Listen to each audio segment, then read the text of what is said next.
Hello students, तापीय भौतिकी की वीडियो सीरीज़ की आज ही हमारी 5वीं वीडियो है और आज का हमारा टॉपिक है अल्फा, बीटा और गामा में संबंध, यानी कि रेखीय प्रसार गुणांक, क्षेत्रफल प्रसार गुणांक और आयतन प्रसार गुणांक के बीच का संबंध। तो ये संबंध व्युत्पन्न करने के लिए मैंने यहाँ पर एक घन मान लिया है। मान लेते हैं इस घन की जो भुजा है वो L0 थी प्रारंभ में, तो इसका जो फलक था, इसके फलक का क्षेत्रफल जो प्रारंभिक क्षेत्रफल था उसे मैं नाम दे रहा हूं A0। तो ये फलक का क्षेत्रफल किसके बराबर होना चाहिए? फलक की भुजा के वर्ग के, इसलिए मैंने यहां पर लिखा है A0 बराबर है L0 का स्क्वायर।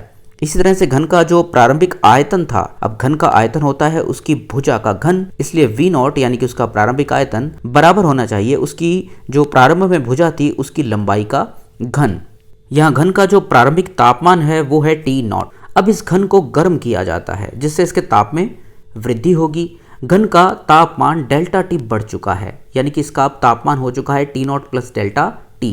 अब किसी भी वस्तु को गर्म करने से उसमें प्रसार तो होता ही है, तो इसमें रेखीय प्रसार भी हुआ जिससे इसकी नई भुजा की लंबाई अब बढ़ चुकी है और वो हो चुकी है L। इसका पृष्ठीय क्षेत्रफल भी बढ़ चुका है जिसे हमने नाम दिया है A, और इसका जो आयतन है वो भी बढ़ चुका है जिसको हमने नाम दिया है V। तो अब इस हमारे घन का जो फलक का नया क्षेत्रफल है वो किसके बराबर होना चाहिए? इसकी भुजा के वर्ग के बराबर होना चाहिए। अब क्योंकि मैं नया क्षेत्रफल A निकाल रहा हूं तो यहाँ भुजा का वर्ग करते समय मुझे भुजा की लंबाई भी नई वाली लंबाई लेनी पड़ेगी। इसी तरह से घन का जो नया आयतन होगा V, वो घन की नई भुजा L के घन के बराबर होना चाहिए। तो मैं घन के लिए ये सारी बातें यहाँ पर नोट कर लेता हूँ। पहले तो हम प्रारंभिक चीजें नोट करते हैं। प्रारंभिक जो क्षेत्रफल था जिसे हमने नाम दिया था A0, वो बराबर था किसके? L0 की घात 2 के। इसी तरह से इसका जो प्रारंभिक आयतन था जिसको हमने प्रतीक दिया है V0, ये बराबर है किसके? L0 की घात 3 के। इसी तरह से जो हमारा नया, उसे आप चाहे क्षेत्रफल कह दीजिए, तो नया क्षेत्रफल जिसको हमने प्रतीक दिया है A, ये किसके बराबर होना चाहिए? इस घन की नई भुजा के वर्ग के। इसी तरह से नया आयतन जो होगा इसका, जिसको हमने नाम दिया है V, वो बराबर होना चाहिए हमारे घन की नई भुजा के घन के बराबर। तो ये सब बातें हमने यहाँ पर नोट कर ली है। अब हमने तापीय प्रसार में ये पढ़ा था कि हमारे घन की जो नई भुजा L होगी वो प्रारंभिक भुजा की लंबाई L0 से इस तरह से संबंधित है। L बराबर L0 plus L0 into 1 plus alpha delta T, जहाँ अल्फा रेखीय प्रसार गुणांक है। इसी तरह से हमारे घन का जो फलक का नया क्षेत्रफल A है वो पहले वाले क्षेत्रफल A0 से इस तरह से संबंधित है, जहाँ बीटा क्षेत्रफल प्रसार गुणांक है, और नया घन का जो आयतन होगा वो पहले वाले आयतन V0 से इस तरह से संबंधित होगा। अब आइए पहले अल्फा और बीटा में संबंध व्युत्पन्न करते हैं।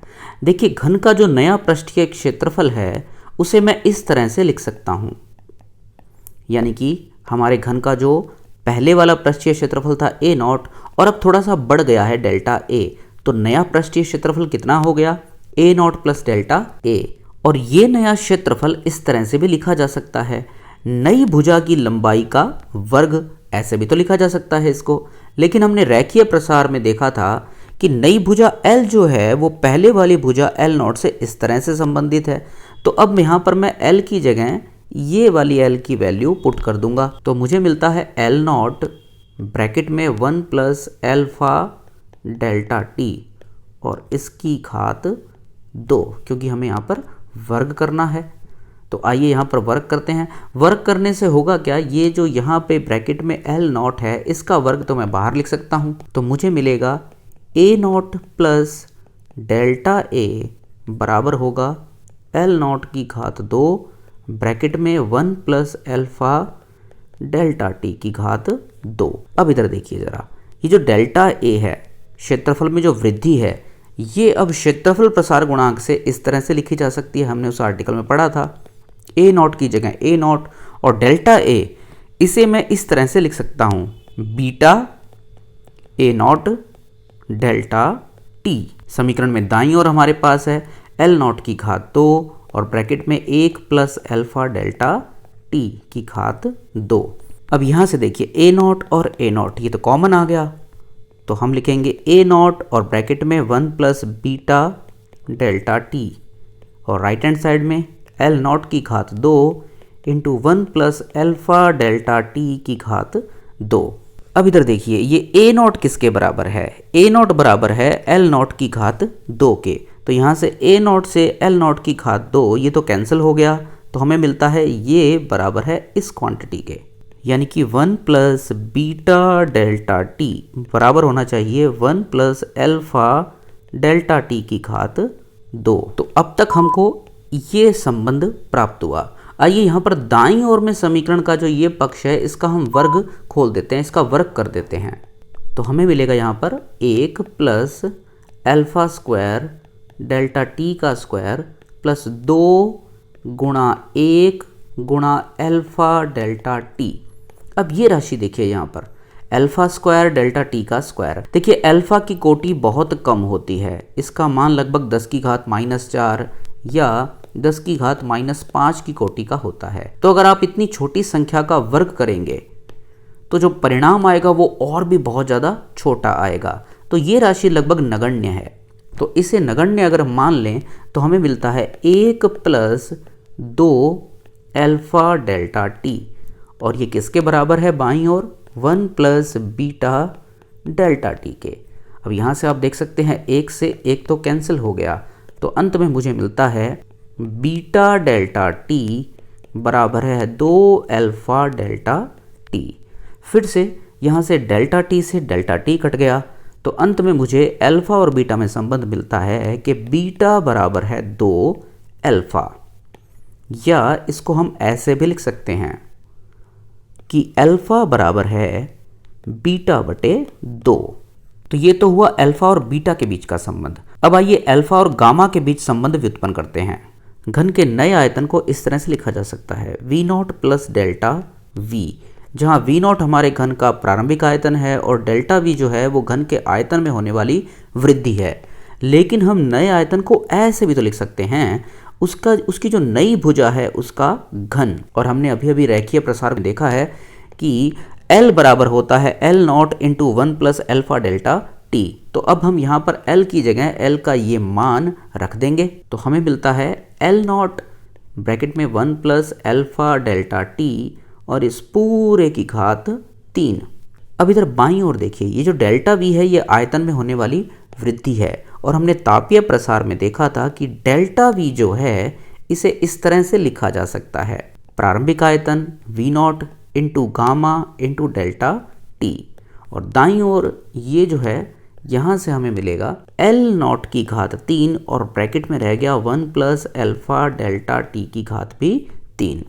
अब यहाँ से बाईं ओर से देखिए आप, यहाँ से V नॉट दोनों में आया कॉमन, तो हमें मिला V not into 1 plus gamma delta T, और दाईं ओर L नॉट की घात 3 into 1 plus alpha delta T की घात 3। अब यहाँ पर देखिए ये जो V नॉट था ये था L नॉट की घात 3 के बराबर, तो यहाँ से V नॉट से L नॉट की घात 3 तो हो गया कैंसिल, तो हमें मिलता है ये वाली राशि बराबर है इस राशि के, यानी कि 1 प्लस गामा डेल्टा टी बराबर है 1 प्लस अल्फा डेल्टा टी की घात 3। तो अब तक हमको ये राशि प्राप्त हुई। तो आइए दाईं ओर की जो राशि है इसका घन हम खोल देते हैं, तो हमें मिलता है 1 का घन वो तो 1 ही आएगा प्लस अल्फा का घन डेल्टा टी का घन प्लस 3। अब 1 का वर्ग तो 1 ही आएगा गुणा में अल्फा डेल्टा टी और प्लस में 3 गुणा में 1 अब की बार एज इट इज़, और ये जो राशि है इसका वर्ग, तो हमें मिलेगा अल्फा स्क्वायर डेल्टा टी का स्क्वायर। ये आप पहले ही पढ़ चुके हो, a प्लस बी का घन किसके बराबर होता है, मैंने बस वो सूत्र लिखा है यहाँ पर। अब पुनः देखिए ये जो राशियाँ हैं अल्फा की घात 3 और यहाँ पर अल्फा की घात 2, ये जो राशियाँ हैं ये नगण्य है, क्योंकि मैंने पहले ही बताया था कि अल्फा की जो कोटि होती है वो 10 की घात -5 के आसपास होती है या 10 की घात -4 के आसपास होती है। इसका घन और वर्ग ये राशियाँ बहुत छोटी छोटी आएंगी, तो इनको हम नगण्य मान लेते हैं। तो हमें मिलता है बाईं ओर है हमारे पास 1 प्लस गामा डेल्टा टी और दाईं ओर 1 प्लस 3 अल्फा डेल्टा टी।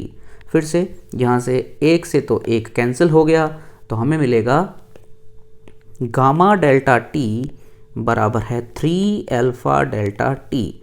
फिर से यहाँ से डेल्टा टी से डेल्टा टी भी कट गया, तो हमें अंत में गामा और अल्फ़ा में जो संबंध मिला वो आया गामा बराबर है 3 अल्फ़ा, या यूं कह दीजिए अल्फ़ा बराबर है गामा बटा 3। तो ये हुआ गामा और अल्फ़ा के बीच का संबंध। तो अब तक हमने देखा कि हमारा जो बीटा था वो था 2 अल्फ़ा के बराबर, और इसी तरह से जो गामा आया वो 3 अल्फ़ा के बराबर आया। तो मैं इस तरह से लिख सकता हूँ कि अल्फ़ा बराबर होता है बीटा बटा 2, या यूं कह दीजिए अल्फ़ा बराबर होता है गामा बटा 3। ये मुझे यहाँ से मिला।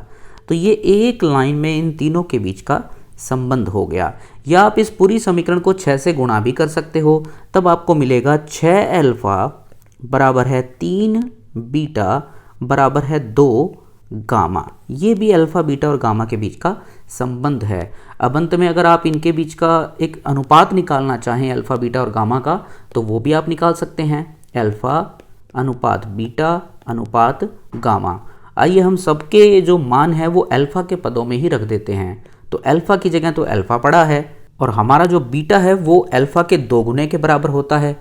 तो मैं लिखूँगा 2 अल्फ़ा अनुपात, अब हमारा जो गामा है, अब गामा हमें पता है बराबर है 3 अल्फ़ा के होता है, तो मैं लिखूँगा 3 अल्फ़ा। अब इस यहाँ से अल्फ़ा से अल्फ़ा तो कैंसिल हो गया, तो हमें मिलता है 1 अनुपात 2 अनुपात 3। तो ये हमारा अल्फ़ा बीटा और गामा का अनुपात आ गया। तो ये थी आज की हमारी वीडियो, अल्फ़ा बीटा और गामा के बीच संबंध। अगर आपको वीडियो अच्छी लगी तो प्लीज़ इसे लाइक कीजिए, अपने फ्रेंड्स के साथ शेयर कीजिए, चैनल को सब्सक्राइब करके मुझे सपोर्ट कीजिए। और अगर आपको ये नोट्स चाहिए तो हमारी वेबसाइट curiophysics.com पर ये नोट्स बिल्कुल क्रम में अवेलेबल है, आप वहाँ जाकर के इनको नोट कर सकते हैं। वीडियो देखने के लिए आपका बहुत बहुत धन्यवाद।